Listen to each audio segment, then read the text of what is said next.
Snow is coming down hard outside a cheap diner when a biker with a rough past kills his engine and starts to light a cigarette.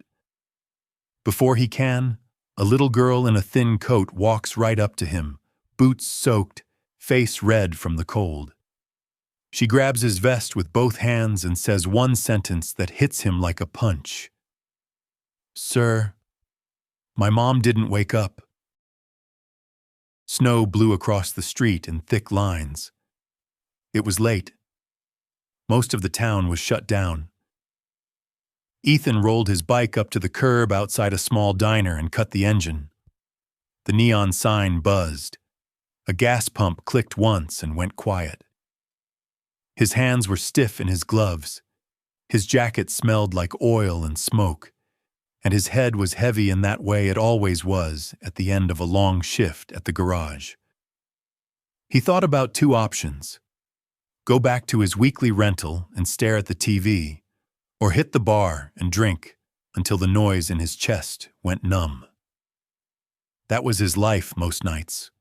Work, noise, sleep, repeat. Ever since the night a doctor at the county hospital told him his mom was gone, and nobody had come when he ran down the street begging for help. He pulled off one glove and wiped his helmet visor. The street was almost empty. A bus crawled past. One car rolled through the light. Then nothing. That was when he heard it. Fast, uneven footsteps on ice. He turned his head. A small shape pushed through the snow, head down. A little girl stepped into the light from the diner sign. Maybe 7. Knit hat, thin jacket, cheap sneakers soaked through. Her cheeks were bright red from the cold. Her breath came out in short, sharp bursts. She didn't slow down until she was right in front of him. Then she grabbed a fistful of his leather jacket with both hands. Her fingers were red and shaking. When she looked up, her eyes were huge and wet. It wasn't the kind of crying kids do over a broken toy. It was the kind that comes from way down, where the bottom drops out. Her lips trembled as she forced the words out between sobs. "Sir, my mom didn't wake up." For a second, he couldn't feel his feet on the ground. The snow, the lights, the diner behind him all faded. In his head, he saw a small, dark room, his own hands on his mother's shoulder, her body not moving, his chest tightened. He swallowed hard and shoved that picture away. This kid didn't need his ghosts. She needed someone to move. His voice came out low and rough. "Lead me there," he said. "Now." Ethan lifted the girl and set her on the seat in front of him. She clung to his jacket while he wrapped it around her as far as it would go and dropped his helmet over her head. He started the bike and eased it back into the snow. The road was slick, so he kept the speed low, boots ready to scrape the ground. The girl leaned into the tank and gave him quick, shaky directions, enough to pull him through side streets he already knew too well. They wound past closed shops and old brick buildings until she hit his arm and pointed toward a narrow 3-story walk-up with cracked steps and a weak porch light. Cardboard covered a broken front window.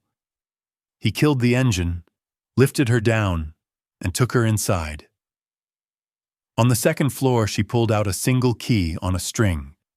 Her hands shook so badly she couldn't get it into the lock, so Ethan took it, turned it, and pushed the door open with his shoulder. The apartment was small. One main room, a strip of kitchen, a hall to the back. Crayons and paper were spread on a low table, dishes stacked in the sink.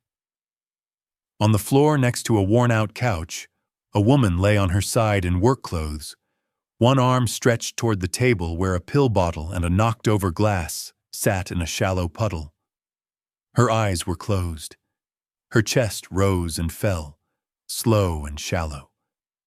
The girl dropped to her knees and grabbed her mother's shoulder, trying again and again to wake her. Nothing changed.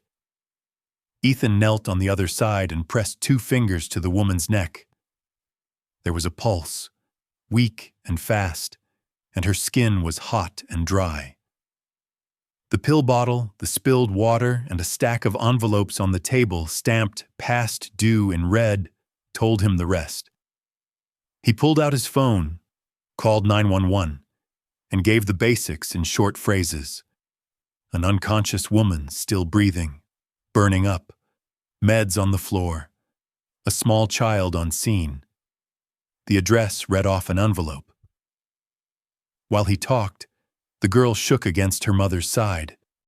Ethan set a hand between her shoulder blades and kept his eyes on the faint rise and fall of the woman's chest, knowing he was tied to whatever came next.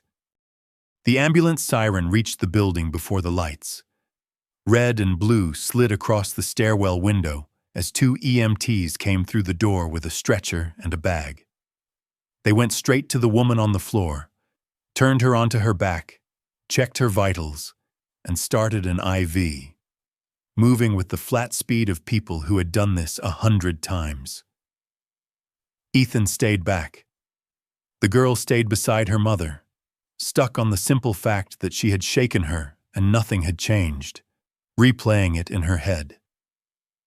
When the EMTs lifted the woman onto the stretcher and tightened the straps, one of them gave his partner a quick look that said they were already short on time. They rolled the stretcher into the hallway. The girl reached for her mother's hand, and panic jumped in her body. Ethan picked her up before she could tangle herself in belts and tubing, and together they followed the stretcher down the stairs. Outside, snow was still falling. The EMTs slid the stretcher into the back of the ambulance and locked it to the floor. One of them told Ethan he could ride along or follow.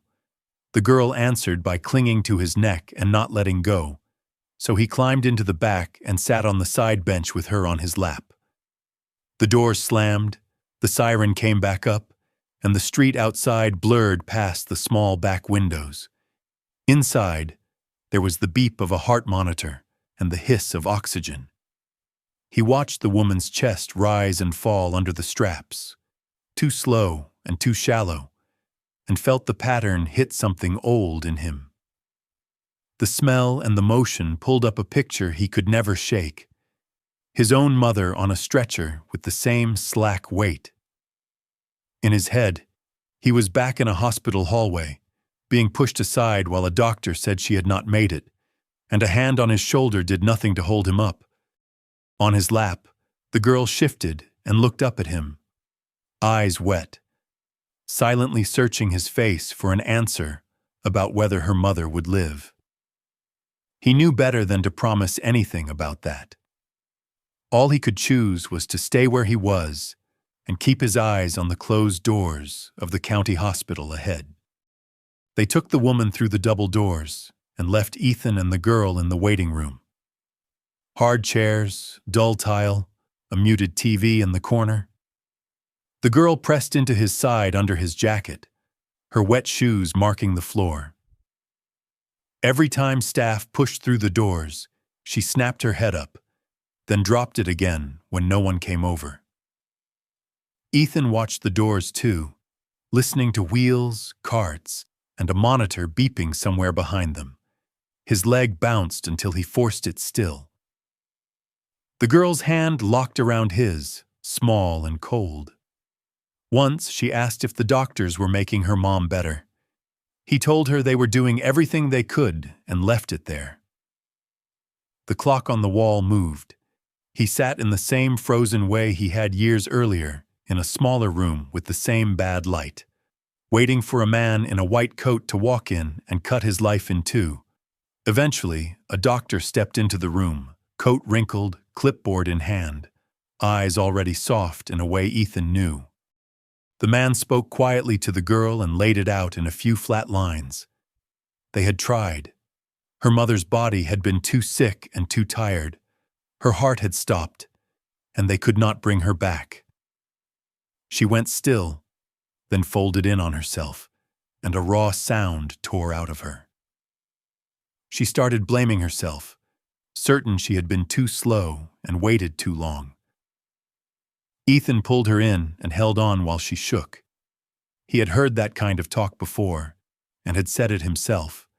He kept telling her none of it was on her, that she had already done more than anyone could fairly ask a child to do by running alone into a snowstorm for help. The doctor told them they could see her mother one last time. In a small room off the main hall, the machines were gone. The woman lay still, face calmer than on the apartment floor. The girl stood by the bed, clutching the blanket, trying to push goodbye and love into a few broken words. Ethan stood at the foot of the bed, feeling that hollow space open in his chest again, and knew that this time he was not walking away. A woman with a county badge found them soon after they left the viewing room. She wore a winter coat and carried a clipboard. After a short talk with the doctor at the desk, she came over to Ethan and the girl and said she was from the county and a church shelter that took children when there was no family left, and she was there to get them somewhere safe for the night. She asked the girl about family, grandparents, aunts, uncles, and whether her father was still around. It had always just been the girl and her mother. Then she turned to Ethan. She wanted to know who he was, what he did, and where he lived. He told her he was a mechanic at a garage, renting a small month-to-month place on the wrong side of town, with an old record he had spent years trying not to add to. He watched her do the math. Thin savings, unstable housing, charges that would still appear on a screen. No one here was going to approve handing an orphaned child to a man like him, and they both knew it. The girl didn't catch the details, only that people at desks were deciding what happened to her. When the woman said the county would place her at a church shelter for now, the girl clung to Ethan and shook at the thought of being sent off with strangers. He felt something in his chest pull tight, but swallowed the first angry answers and instead asked what it would take to be more than the stranger who had found her. The woman said there was a process: background checks, classes, home visits, and proof that he could keep a child housed and fed. A staff member stuffed the girl's few belongings into a plastic bag and wrapped a blanket around her shoulders. Ethan walked with them to the sliding doors and out into the cold lot, where a church van idled at the curb. He watched her climb in, watched the door close, and watched the van roll away into the dark. Standing there with snow turning to slush under his boots, he felt his drifting, bar-night life shrink against the space beside him. This was a line. Either he stayed the man no one trusted with anything fragile, or he started the slow work of becoming someone the state might one day trust with her. Ethan did not sleep much after the van pulled away. He went back to his room, stared at the ceiling until the dark turned gray, then got up and poured the bottles in his kitchen down the sink. The smell of liquor in the drain made him think of all the nights he had let himself slide instead of standing up straight. By sunrise, he had a trash bag full of cans. At the garage that week, he asked for more hours and took every dirty job they offered. He showed up early, stayed late, and kept his head down. When old friends called or texted about bars and pool tables, he let the phone buzz itself quiet on the workbench. He knew none of it would erase his record, but it was the only way he knew to start. On his first day off, he went to the church shelter the county worker had mentioned. Inside, a tired woman at a desk took his name, checked a file, and said visits were supervised and nothing was promised beyond a few hours in the common room. He signed the forms and tried not to look at the line where his name sat under the words "Emergency Contact." The children's area was a plain room with tables, worn-out couches, and a bin of plastic toys. The girl sat in the corner with a sketchbook, shoulders hunched, smaller in the bright light than she had been in the snow. When she noticed him, Her face shifted in a way he felt more than saw. They spent the visit at the same table. She drew, he listened, and a staff member sat nearby with a clipboard. He told her in broad strokes what he was doing now. Working more, staying out of trouble, starting whatever classes the county sent his way. He didn't promise anything he couldn't control. All he let himself offer was that he would keep coming back and keep trying to build a life a judge might one day look at without flinching. When he stepped back into the cold after the visit, the town looked the same, but his days no longer did. Every hour at the garage now pointed at one thing: becoming the kind of man the system might trust with a kid who had already lost too much. The next months scraped by in small pieces that added up to something bigger. Ethan's life shrank to three things: the garage, the shelter, and whatever the county sent his way. At work, he took every overtime shift they would sign off on, said yes to weekend tow calls, and stopped spending cash on anything that didn't show up on a receipt. His landlord, who had never cared much before, saw him patching holes, fixing a broken step, and asking about smoke detectors because a home visit would notice all of it. On weeknights, he sat in a crowded room at the community center and listened to a woman with a binder talk about parenting plans, safety checks, discipline without hitting, and how kids tested you hardest when they needed you most. He filled out workbook pages with a blunt pencil, turned them in, and stayed after to ask what else he could do to clear his name as far as the system would allow. Background checks came back with every bad night of his 20s laid out in black and white. One officer from his old case file still worked the desk and remembered him, which meant a longer conversation than he wanted about who he had been and who he was trying to be now. Forms went off to offices he would never see. Nothing moved fast, but nothing stopped either. At the shelter, visits settled into a rhythm. He showed up on the same days, the same hours, until the staff stopped watching him, as he might vanish. The girl started saving drawings for him, rough sketches of motorcycles and a small place with 2 beds instead of 1. Some days she was quiet and closed off. Other days she talked about school, bad dreams, or how loud the other kids could be at night. He listened more than he spoke, and tried to be the one steady thing in a life that had been nothing but sharp turns. On the nights he went home alone afterward, the silence in his room felt less like a void and more like a test he meant to pass. Every signature, every class, every visit became a slow answer to the question the county hadn't asked out loud yet: whether a man with his past could be trusted with a second chance. Not for himself this time, but for her. By the time spring pushed the snow off the sidewalks, Ethan's name had crossed more desks than he could count. One afternoon, the caseworker at the shelter told him the county was ready to schedule a home visit and a review meeting. It wasn't a promise, just a sign it was no longer a long shot. He went back to his place and saw it with new eyes. Mismatched furniture, scuffed walls, corners that still held his old life. That weekend, he scrubbed until his back hurt, patched dents, painted over stains, and hauled bags of junk to the dumpster.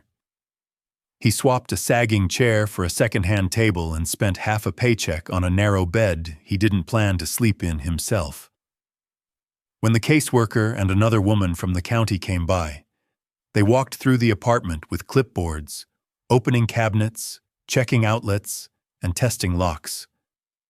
They asked about his income, his schedule, and what he would do if she got sick or school closed. He answered straight: regular hours at the garage, a neighbor willing to help in emergencies, and part of every paycheck set aside for her. They went over his record point by point, dragging up nights he'd rather leave buried, and he stood there in a clean shirt and told them who he had been and who he was trying to be now. Later, there was a meeting with a supervisor at a long table and a file with his name on it in the middle. They talked about risk and history and whether someone with his past could be trusted when a child's life was on the line, and they talked about the girl. Staff from the shelter said she slept better after his visits, that she had started talking about a future that held more than loss. No one said yes or no in that room, but when Ethan walked out into the hallway, the caseworker's face had softened in a way he hadn't seen before. A week later, he got a call. The county was ready to try a supervised placement, with the girl moving from the shelter into his apartment under regular checks.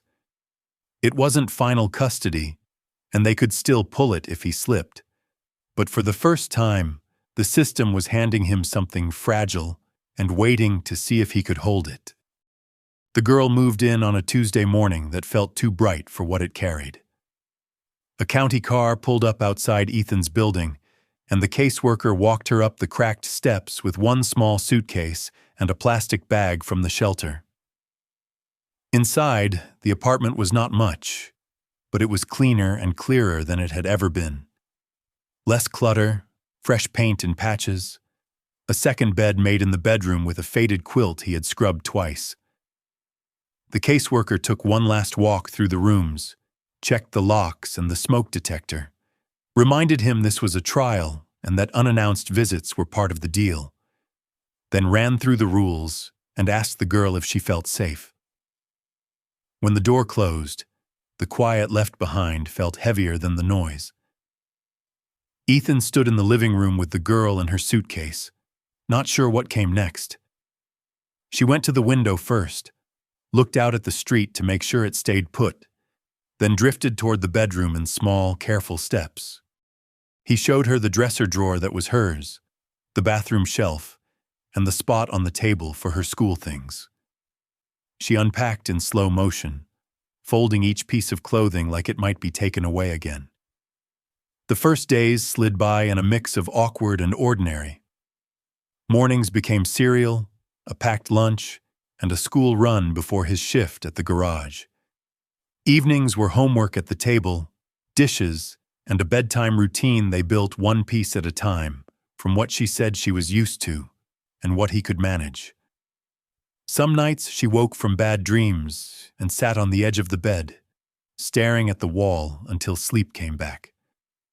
Some nights he lay awake in the next bed, counting ways this could still go wrong if he slipped.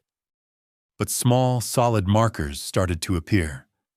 A note from her teacher saying she had begun talking more in class.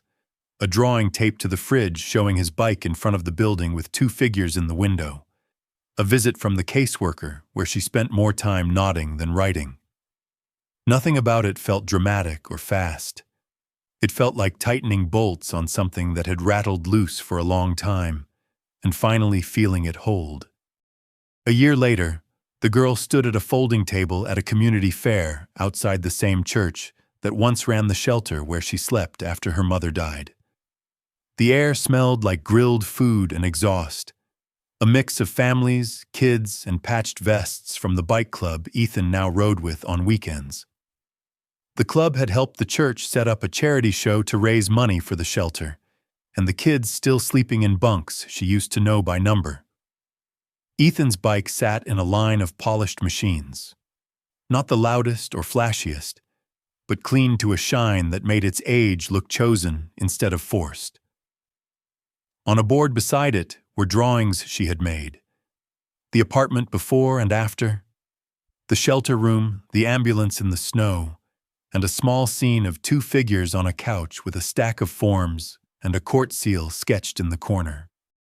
That last picture came from the day the judge signed the adoption papers, said Ethan's name in a way that tied it to hers, and closed a file that had once been nothing but warnings. It had not been quick. There had been more classes, more visits, more questions about whether his place was the best home for her.